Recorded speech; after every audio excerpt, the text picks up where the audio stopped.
Hello students, let's read the question. So the question is the endosperm of gymnosperm is. पूछा गया है कि जो जिम्नोस्पर्म का एंडोस्पर्म है उसका प्लॉइडी क्या होता है, डिप्लॉइड, पॉलीप्लॉइड, ट्रिप्लॉइड, हैप्लॉइड. तो अगर देखा जाए यहाँ पे जिम्नोस्पर्म में अगर हम देखें तो इनका जो ओव्यूल होता है, ओव्यूल जो होगा यहाँ पे, ओव्यूल के ऊपर हमें पता है, ओव्यूल में अगर हम देखें दो पार्ट कौन सा है यहाँ पे अगर हम देखें ये न्यूसेलस है, ये जो अंदर जो होगा वो क्या होगा, न्यूसेलस, और बाहर जो कवरिंग जैसा है वो क्या है, इंटेग्यूमेंट.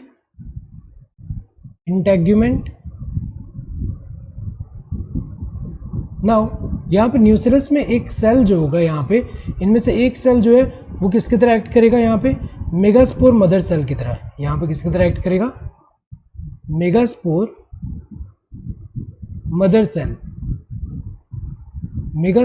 सेल की तरह एक्ट करेगा, जो कि हमें पता है डिप्लॉयड होगा. नाउ मेगास्पोर मदर सेल जो होगा इसका क्या होगा, यहाँ पे मियोसिस होगा, और मियोसिस होने से क्या फॉर्म होगा, यहाँ पे जो है, यहाँ पे अगर हम देखें, यहाँ पे ऐसे अगर हम देखें टोटल यहाँ पे 4 मेगास्पोर फॉर्म होंगे, जिसमें से 3 जो होंगे डीजेनरेट हो जाएंगे. एक ही जो है वो क्या रहेगा, एक जो होगा वो फंक्शनल रहेगा, बाकी 3 क्या हो जाएंगे, डीजेनरेट हो जाएंगे. नाउ जो फंक्शनल है ये फर्दर डिवाइड होकर यहाँ पे क्या फॉर्म करेगा, अगर हम देखें यहाँ पे, जैसे यहाँ पे स्ट्रक्चर है फीमेल, ये फीमेल रिप्रोडक्टिव ऑर्गन में अगर हम देखें यहाँ पे जो स्ट्रक्चर है, इस स्ट्रक्चर के अंदर, ये जो ओव्यूल के अंदर अगर हम देखें, ओव्यूल के अंदर यहाँ पे इसके अंदर फॉर्म क्या करेगा, यहाँ पे ये जो है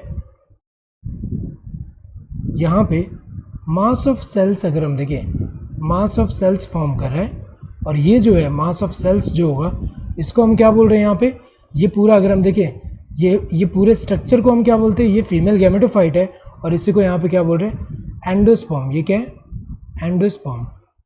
एंडोस्पर्म. तो हमें पता है कि ये जो है ये तो मेगास्पोर थे, फंक्शनल मेगास्पोर. तो हमें पता है कि यहाँ मेगास्पोर मदर सेल से का जब मियोसिस हुआ, इसका जब क्या हुआ, मियोसिस हुआ, और मियोसिस होने से हमें पता है कि जो सेल्स फॉर्म हुए हैप्लॉइड होंगे. तो फंक्शनल मेगास्पोर क्या है, ये हैप्लॉइड है, और हैप्लॉइड सेल जब डिवाइड करेगा यहाँ पे तो जो सेल्स होंगे इसके वो क्या होंगे, हैप्लॉइड. तो यहाँ पे एंडोस्पर्म भी क्या है, हैप्लॉइड ही है. तो अगर देखा जाए यहाँ पे एंडोस्पर्म जो होता है जिम्नोस्पर्म का वो क्या होता है, हैप्लॉइड होता है, और ये फर्टिलाइजेशन से पहले ही फॉर्म हो रहा है. जबकि अगर हम देखें जो एंजियोस्पर्म है उसमें आफ्टर फर्टिलाइजेशन एंडोस्पर्म फॉर्म होता है, वो भी मेल गैमेट, और जो 2 पोलर न्यूक्लियाई के फ्यूजन होता है तब होता है. तो अगर देखा जाए वहाँ वो ट्रिप्लॉइड है, लेकिन यहाँ हैप्लॉइड है, क्योंकि अब बिफोर फर्टिलाइजेशन अगर हम देखें तो यहाँ पे जो फंक्शनल मेगास्पोर है यही डिवाइड होकर ये पूरा फॉर्म करा है स्ट्रक्चर. तो ये क्या है, हैप्लॉइड है. Correct answer would be this fourth one, that's haploid. Diploid नहीं है, पॉलीप्लॉइड नहीं है, ट्रिप्लॉइड नहीं. Correct answer would be this fourth one. Hope you understood the question. Thank you and all the best.